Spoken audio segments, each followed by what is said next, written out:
Coming up on the Get Lean, Eat Clean podcast.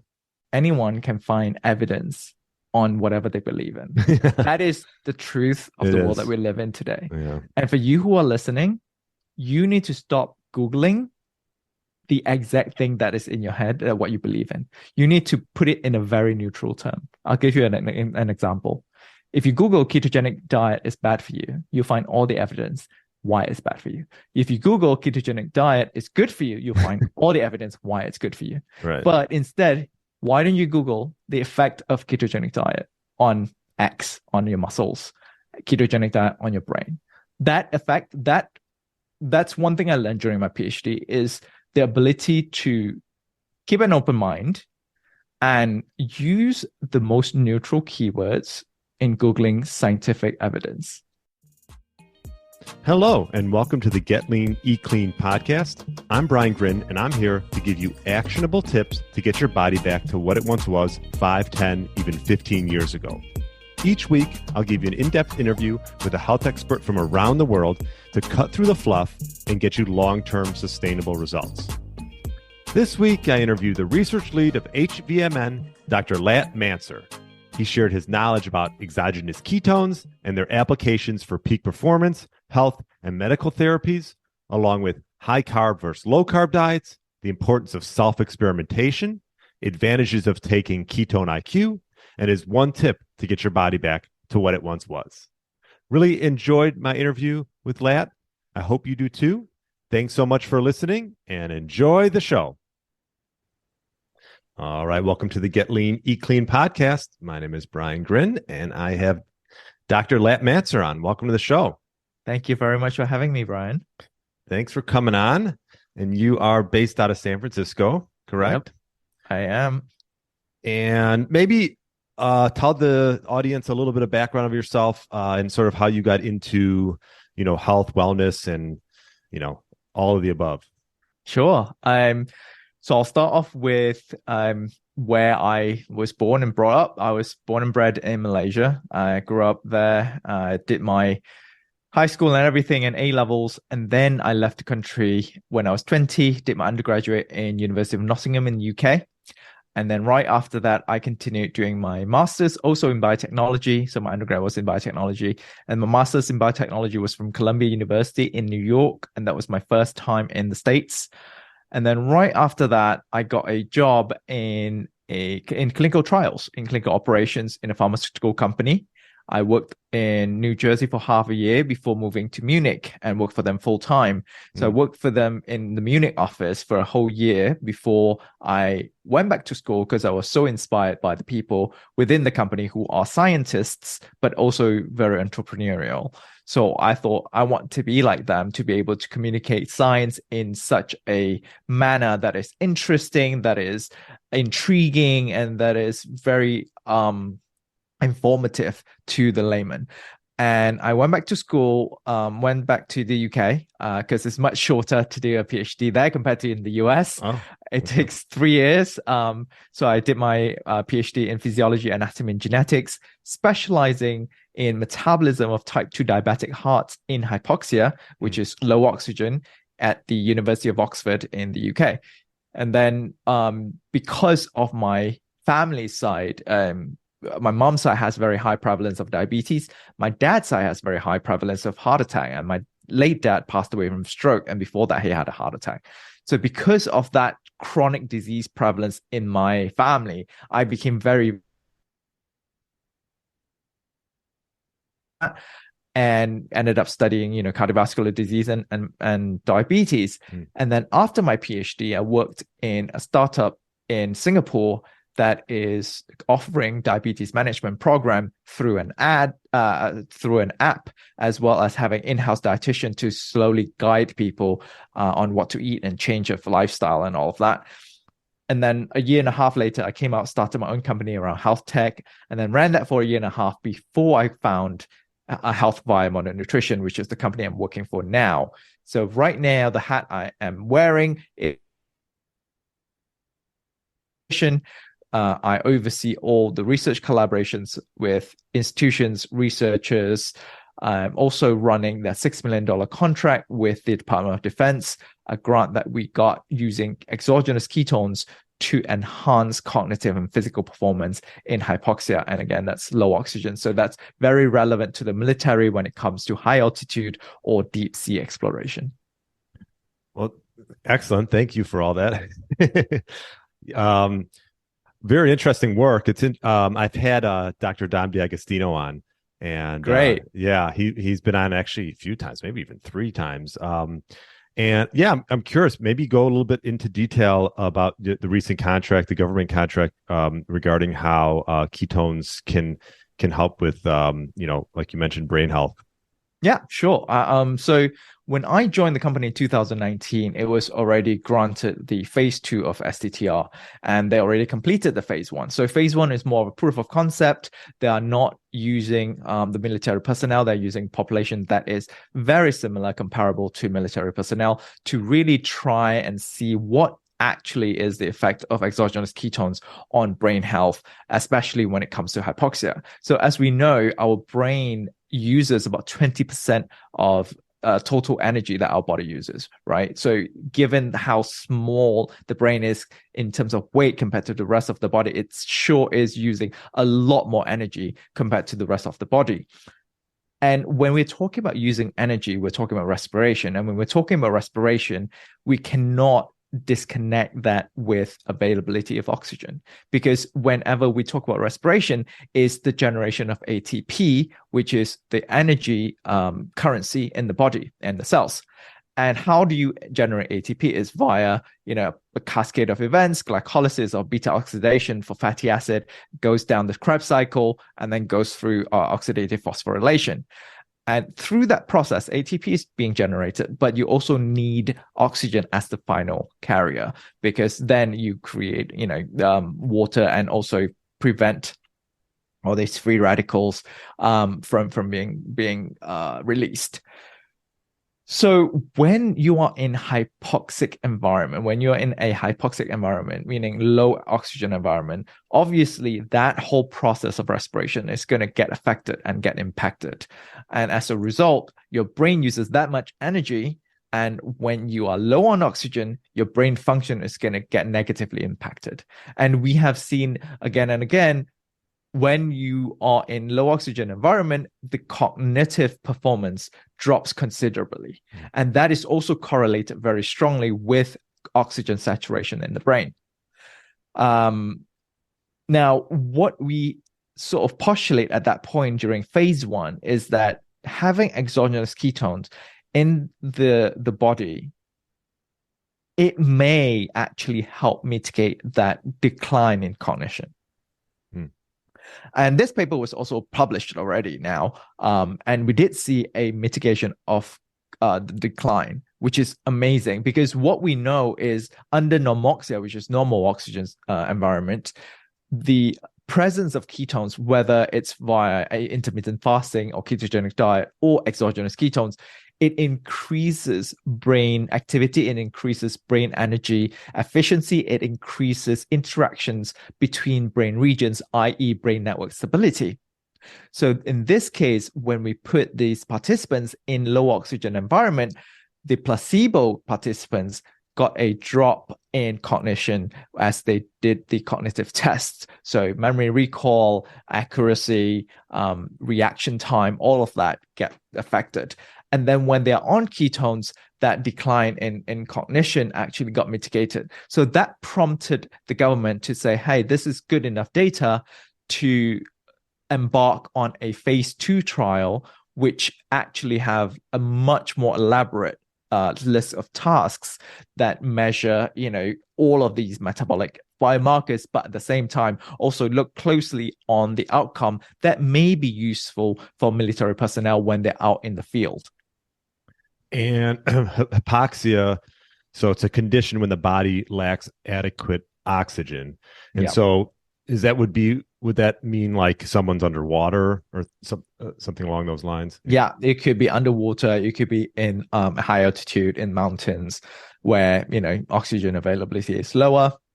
Or even if you're talking about just temporary transient hypoxic situations, when you're pushing yourself, working out, doing anaerobic exercises, your muscle cells are going through hypoxia during that time. So that also really modulates what type of fuel we are utilizing. And it really determines what pathway gets upregulated and what pathway gets downregulated, depending on the efficiency of that particular cell in metabolizing that particular substrate. Got it. Okay. And I know you're obviously working with HVMN, and they make a drink. I see it in the background there, Ketone IQ. Yes. So explain that a little bit, and explain the drink, and then I'm curious, the exogenous ketones, I'm assuming you use them sort of targeted at certain times and things like that. Yeah, I just had one shot before our recording. I always take it before our podcast. It helps me stay focused, and it gives me a lot of clarity when it comes to explanation, when it comes to coherence, when it comes to just speaking in general. Because most of the time, you know this, Brian, when we do podcasts, we don't have second takes. But most of the time we don't do that because we're like, it's a whole conversation. We're just going to keep the flow going, right? I think that really helps me be in the right mindset and in the right zone for that. So I'll tell a little bit on the history of HVMN and exogenous ketones to begin with. In 2017, HVMN brought to the market the first ever ketone ester. And that was the first exogenous ketone that really significantly increased your blood BHB levels beyond 2 millimolar. It's between 3 to 5 millimolar. Before that, and I say the first ever exogenous ketone because before that, you have had ketone salts and MCTs. Yes, they are ketogenic. Yes, they increase blood BHB level, but most of the time they don't go further beyond 1 millimolar.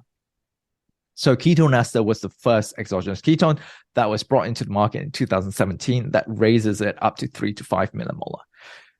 Fast forward 3 years, more research came out and a lot more focus was put on exogenous ketones because while we see a lot of benefits with ketogenic diet, there are certain situations where it doesn't permit the ketogenic diet, or the ketogenic diet is not as effective in raising ketone levels, either due to medication, due to lifestyle, due to genetics. That way, you can just drink a ketone and have a predictable elevation of blood ketone levels, and you know where it's going to go, and you can easily measure certain outcomes in clinical trials when you're given that sort of constant, consistent variable. So then in 2020, we stopped producing ketone esters.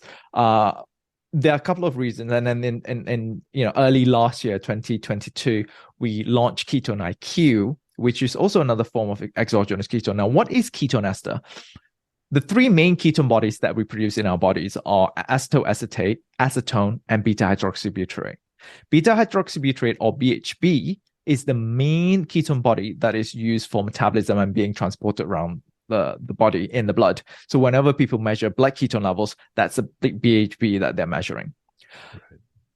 Ketone esters are essentially a BHB molecule bound with a R13-butane-diol molecule. That is the first ketone monoester that the HVMN came out. By now, there are a lot more ketone ester. Ketone ester is just a chemical term, essentially. It's a ketone bound with something in an ester bond. And usually that something is R13-butane-diol. So we have acetoacetate diester, we have C6 diester now, all bound with butane-diol. And if you notice, all these molecules have one thing in common. Half of it, or 1/3 of it, is R13-butane-diol. And that is exactly what ketone ester, that's exactly what Ketone IQ is. It is chirally pure R13-butane-diol. So the reason why we swapped over to butane-diol are three reasons, actually. One, it's cheaper to produce. Two, it is easier to do R&D on the flavoring, because if you have tried ketone ester, it is extremely bitter and it doesn't taste good. And for people who are using it for athletic purposes, like 1 dose, 2 doses, when they go training, that's fine. But for people who want to do it on a daily basis for metabolic health purposes, it's a bit difficult to swallow to do it every day. And then the third reason is that some studies actually came out saying that between 2 millimolar and 4 millimolar blood BHB level, in terms of performance, the oxidation level of ketones doesn't increase that much. 0 to 2, it increases quite a lot, but then 2 to 4 has diminishing return, essentially. And then also by spiking your blood BHB to that high of a level, 3 to 5 millimolar within half an hour, it may actually be more detrimental than it is beneficial. Because one paper published by McCarthy, they saw overall, across the board, they have seen an increase in acidity, in blood acidity, when you spike blood BHB that high.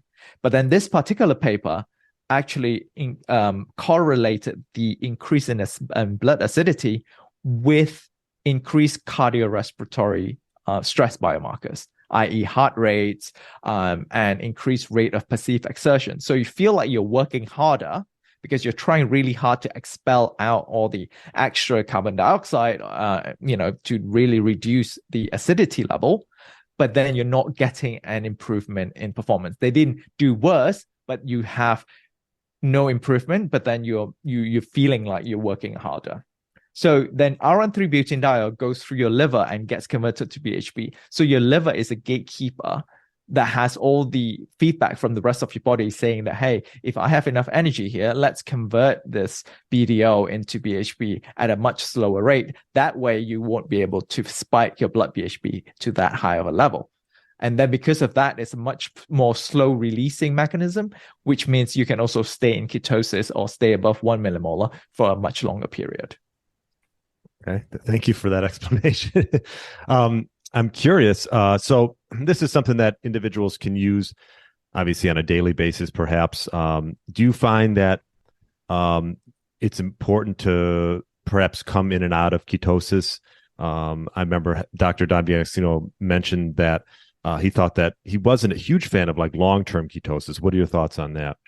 I think when you say long-term of ketosis, I think it really depends on what is the method, right? But if you're using exogenous ketones, you will go in and out of ketosis because the presence of glucose in your body will spike insulin, and insulin will stop ketogenesis from happening from the liver. So that's fine. So for me, I think some form of ketones in your body sort of consistently would be better than none at all. And I do think if people are doing ketogenic diet for long term and they are seeing a lot of benefits from it, then keep doing that. However, I have had a lot of guests that come on to HVMN podcast, the Health via Modern Nutrition podcast that I host. They are doctors who have experienced patients who initially get a lot of benefit from, say, ketogenic diet or any form of diet. And then as they go on, 1 year, 2 years, they start to see diminishing return, or they're not losing weight, or they're getting some form of dysfunction because the body is getting used to it, and 2, it may lack certain nutrients from other food source that you are excluding completely. So, and another doctor, Dr. Daniel Pompa, he was a guest as well, and he spoke of the good feeling that you feel when you switch diet is not necessarily the diet in and of itself, but it could be the switch of your microbiome. It's the stress, the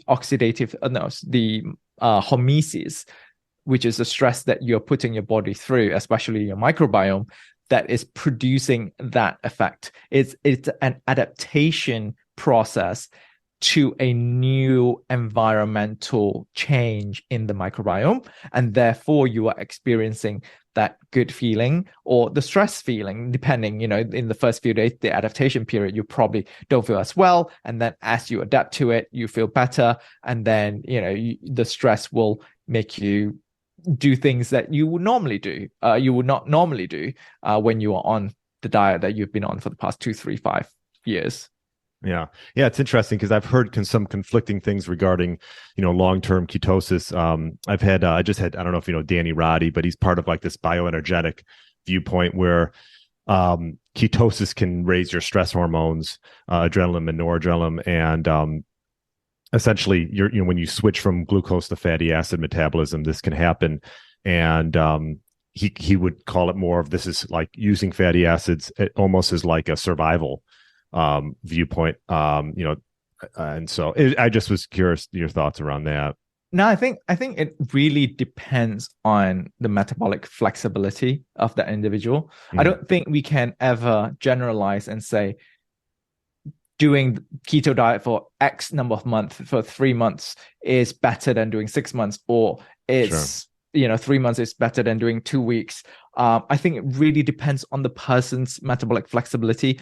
And I think, people have been calling for the longest time, but also it's also the hardest thing to do, which is personalized nutrition and personalized lifestyle changes.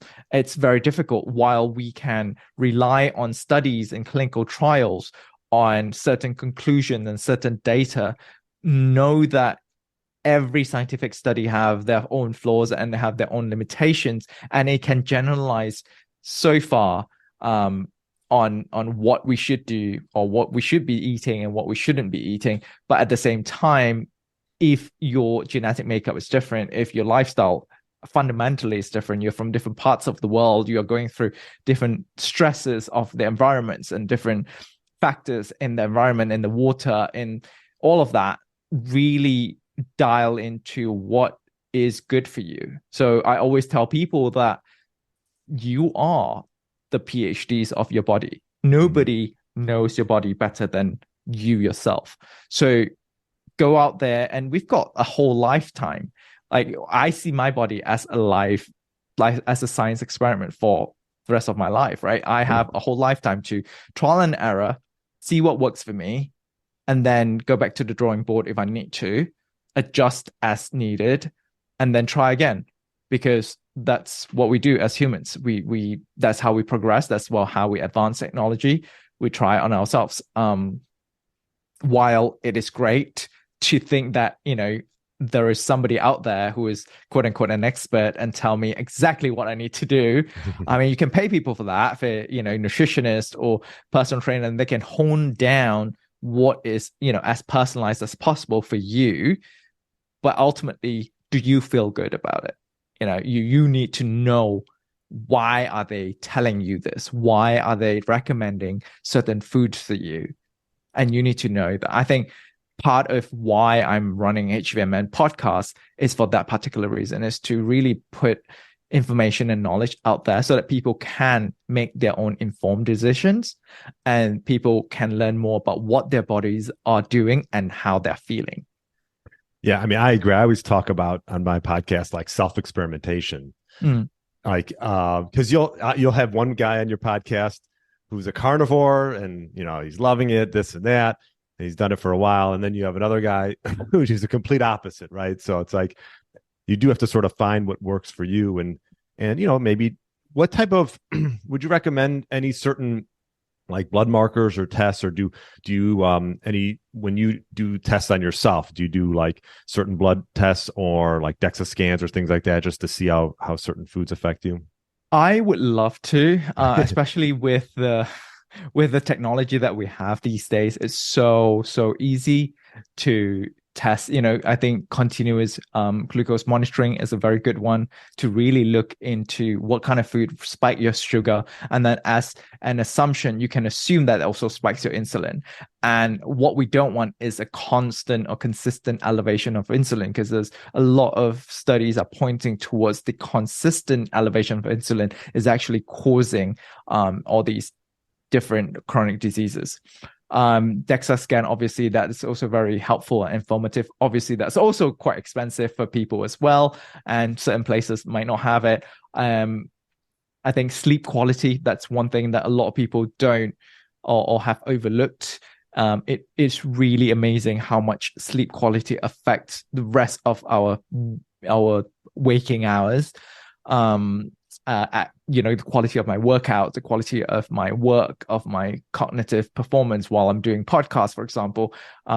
Look at your sleep quality using Oura Ring, using Whoop or whatever, wearables that are easily accessible. And from that, try and fine tune what your daily habits are and see what can you do to improve it if it's not ideal. Now, do you measure your, do you do blood measurement for your for ketones after Yeah. So that's a great question. So a lot of people are like, oh, if I take Ketone IQ, if I take exogenous ketones, do I have to measure my blood ketones all the time? The answer is no. You don't need to measure every time you drink it. Right. You can measure first few times, just knowing that how your body reacts to it and how sort of the miracle, the good thing about exogenous ketone is the predictability of your blood ketone levels. Because if you're intermittent fasting or if you're on ketogenic diet, it really depends on your body, on your activity level. If you're exercising, you might produce more ketones. If you're fasting longer, you produce more ketones, but then you don't know where the level is. The thing with exogenous ketones is that you can predict roughly what's the range that your body is gonna be at in terms of blood BHB levels. So, feel free to test the first few times just to see, does the product work? Does my body react well to it? And then after that, you can pretty much feel subjectively difference when you are on Ketone IQ, for example. So you don't need to. I don't measure it all that often, really. Do you use it like sometimes pre-workout? I do. See, that's the perk of being a research lead of HVMN. I get access to Ketone IQ. So I use it before podcasts. I do use it before workout. And most of the time I do use it post-workout as well. Interesting. And so what are some of the things, what the biggest things that you've learned over the last few years? And have you changed your stance in anything, just be affiliated with, this company and just from all your research? Oh, yeah, absolutely. I'm so glad you point this out, Brian. and I talked about this quite a bit as well on our podcast, is that science is all about change. Science is about learning new things and changing your views. It's not about holding onto your ego and your pride and thinking that just because you admit that you were wrong, everything come crumbling down. Right. It's just not. It doesn't work that way. And not a single human, no matter how much of an expert you are, can be always right. So, for example, one thing that I definitely fundamentally changed was my view on fat. Because when I was doing my PhD, it was, I created a type 2 diabetic rat model using high-fat diet. But the high-fat diet has about 60% calories coming from fat, but still quite high, about 20 to 30% coming from carbs. Okay. So it's essentially quite high fat, but then also quite a lot of carbs and very low protein. And that's in combination with a drug called STZ, streptozotocin, that partially disabled the pancreatic beta cells to secrete insulin. So that's sort of mimic the type 2 diabetic phenotype. Since then, during that time, I was like, okay, fat is really bad. I have had in my undergrad, I remember a whole year, because I grew up overweight all my life too. So when I first lost all those weight in my second year in my undergrad, I basically went on the whole year just eating very, very low fat, just high protein, low carbs, and basically like Atkins diet, right?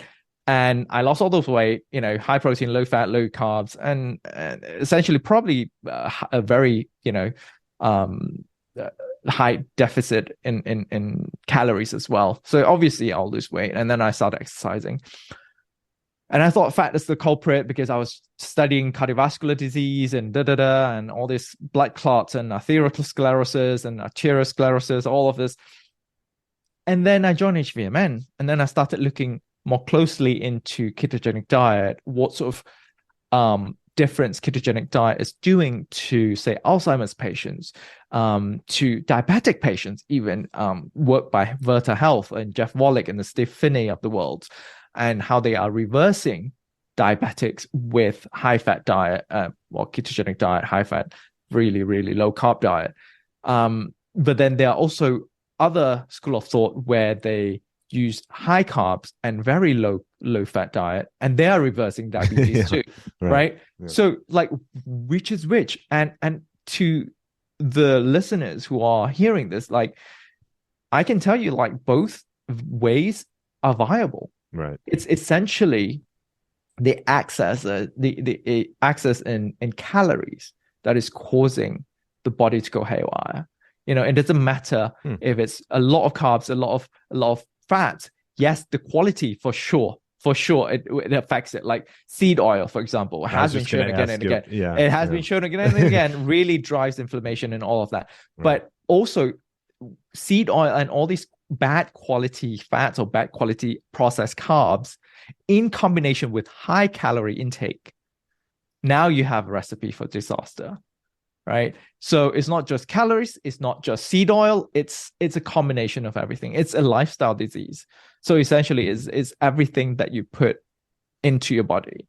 That's the difference. So that was one change that I have definitely made very clearly, to be more open-minded when it comes to fats being good for you or bad for you, or LDL or seed oil versus, omega-3 versus omega-6.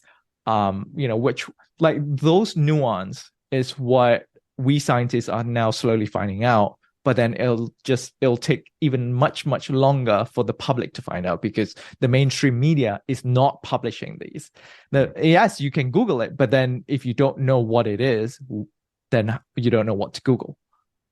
Yeah, and I'm glad you brought that up, because PUFAs have I think, like, just being in the health world, have come up a lot. Dr. Ray Peat, I don't know if you know who that is, talks a lot about how PUFA obviously causes inflammation, decreases cellular energy production, and then how, saturated fats are really the things that you should look to be implementing into your diet, and try to obviously not eliminate altogether. You can't, PUFAs are everywhere, right? But as much as you can.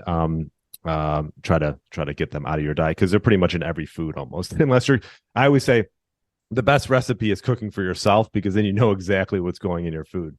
Yeah, for sure. I think, and then there are also other studies that point towards the ratio of omega-3, omega-6. Like omega-3 is good for you, omega-6 is the bad ones, but then supplementing omega-3 may not be the best option. You should get it from Whole Foods and all that. You have to, like, unpack that as well. So you can go down this sort of rabbit hole. Yes. Yeah. And you could pretty much find an answer that you want to find to some degree, right? Like, I mean, you can probably find a diet for anything. But I like that you point out that you can get results. And this was sort of a viewpoint that I've changed over the years with having a higher carb diet, as opposed to, I think people just thought, oh, well, I go low carb, it heals everything. And it's not necessarily true. There's a lot of other factors, endotoxin, gut health. And I think that's why fasting actually helps a lot of people, is because it sort of takes you away from maybe these gut stressors that could be causing a lot of, inflammation and just causing a lot of, endotoxin and things like that could be causing the issues. Yeah, for sure. I think, hence why I'm still fasting right now. I haven't eaten anything yet. It's almost 3 p.m. Just had a Ketone IQ. Also because, for work, I've been having back-to-back calls and stuff, so I haven't had time. You've been busy. Yeah. Yeah. But also, I'm glad that you pointed out, like, anyone can find evidence on whatever they believe in. That is the truth of the world that we live in today. Yeah. And for you who are listening, you need to stop Googling the exact thing that is in your head, what you believe in. You need to put it in a very neutral term. I'll give you an example.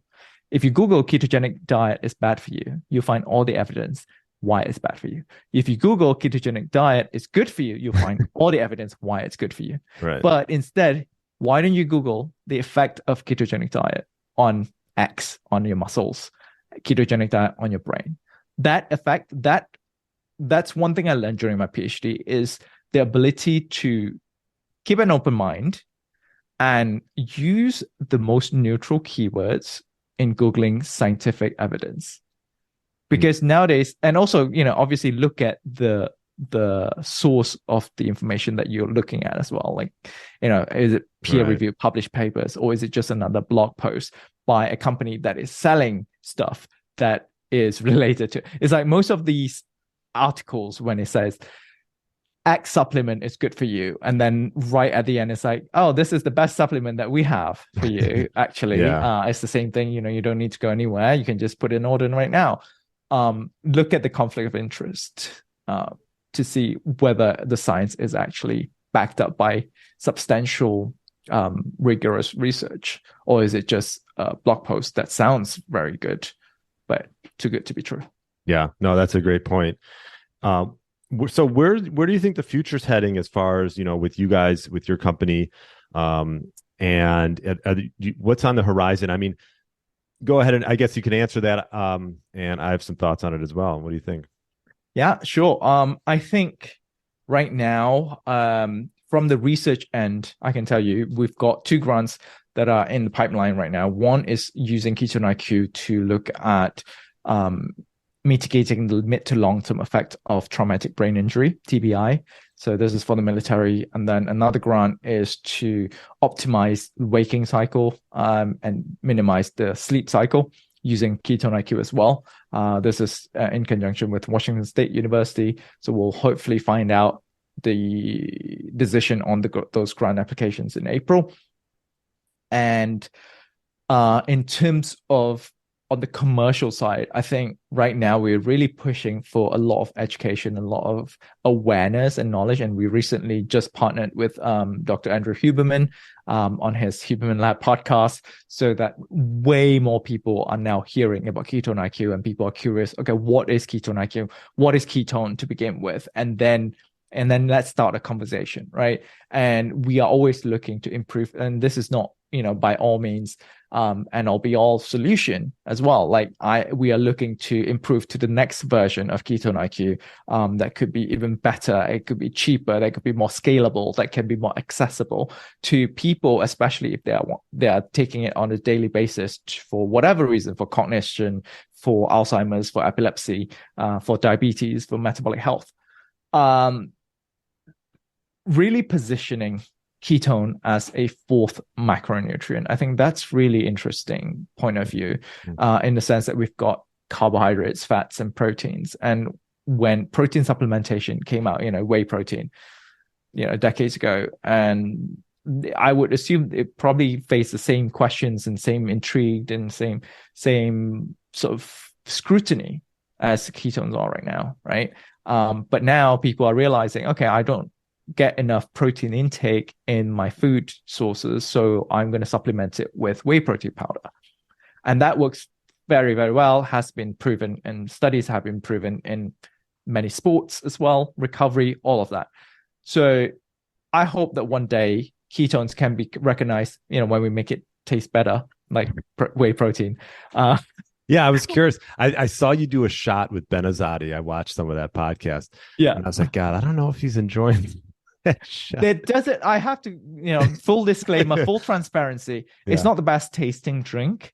Right. There's we say it around the company. It tastes like it works, but know that it tastes way, way better than the first generation, which is the ketone ester.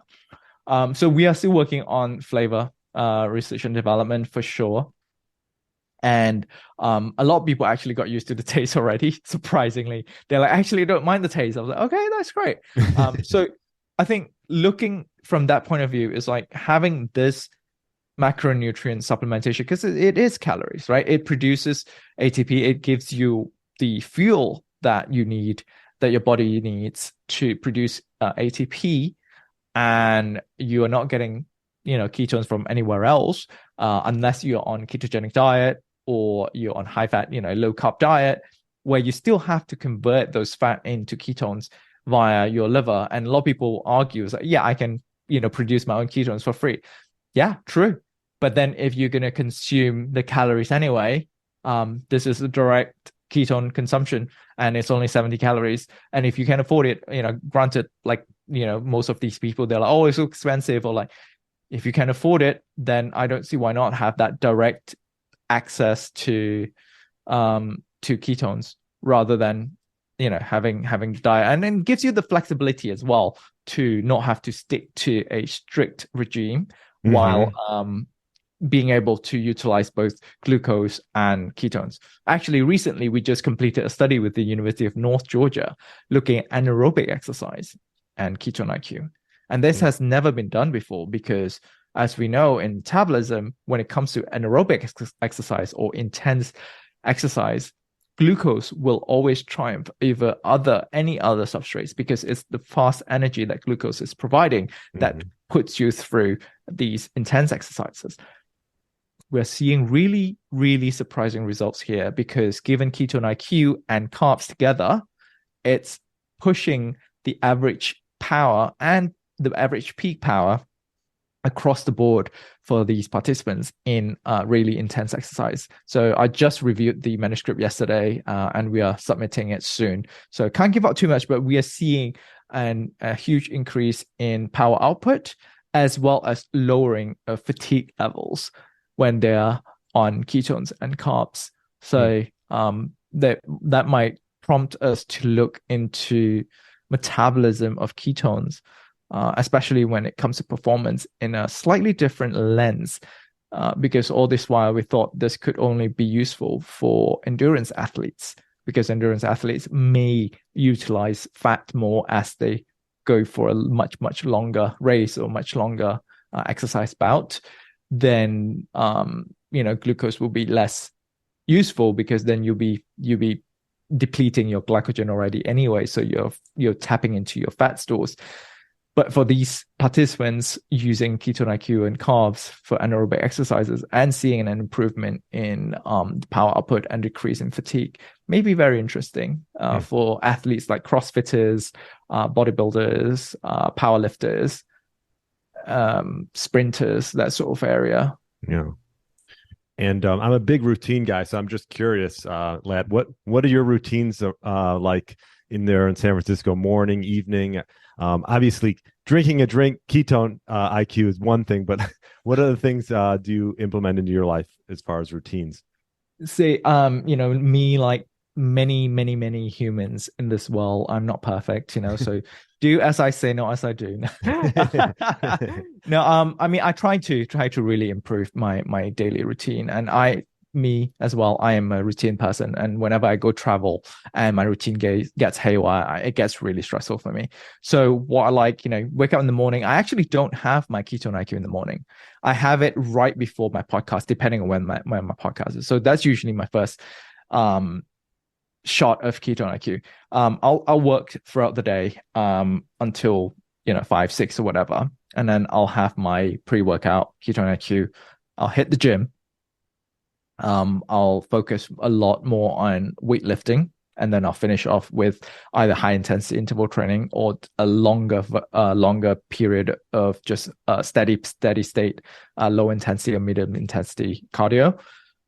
And then after that, I'll come home. I'll have my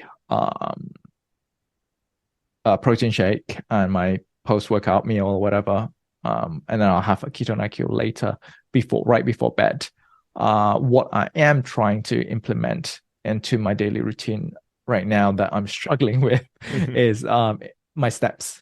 Really, because I work from home and work remotely, and my gym is like a block away.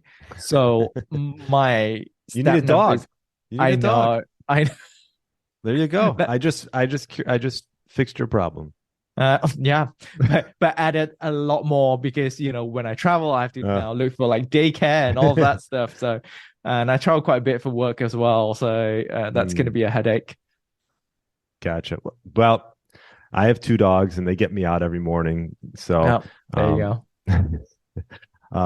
You know what? I would recommend if like, I like the morning walk. Like if you can, even if it's like 20 minutes, right? Like I think that's a good time to add it. Sounds like. Yeah, for sure. I mean, like it's not because I'm already, working out like quite intensely in the gym. It's just adding that walk in, I think would really help switch my metabolism around, because I think my body is getting used to it. And no matter how many times I swap the training programs or nutrition, there's only so much you can do.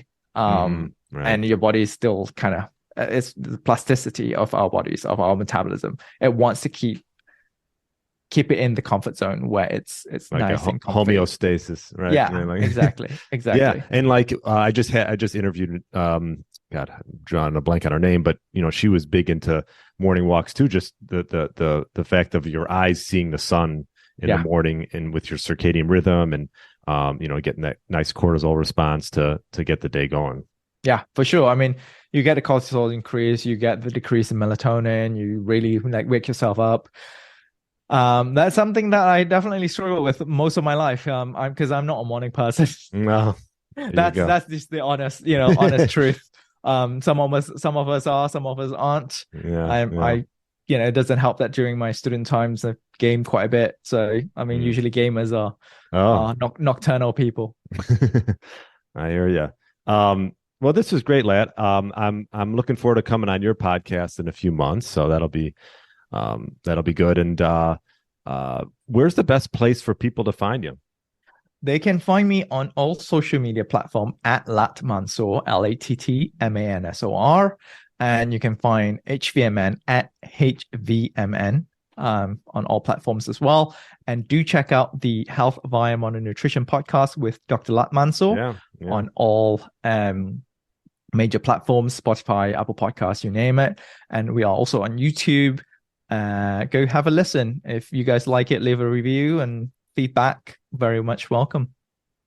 Yeah, and I'll put links in the show notes for all those. And I wanted to ask you one more question that I ask all my guests is, if you were going to give advice to an individual, maybe they were 40 plus, 50 plus years old, and they were looking to maybe get their body back to what it once was, maybe 10, 15 years ago, what one tip would you give that individual?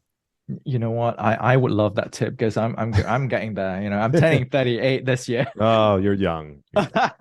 You said you're in their 40s, so I'm getting there. I think start, because by that time we already know quite a lot about our bodies, so roughly what works for you. Right. But what usually gets in the way is the consistency. So start slow.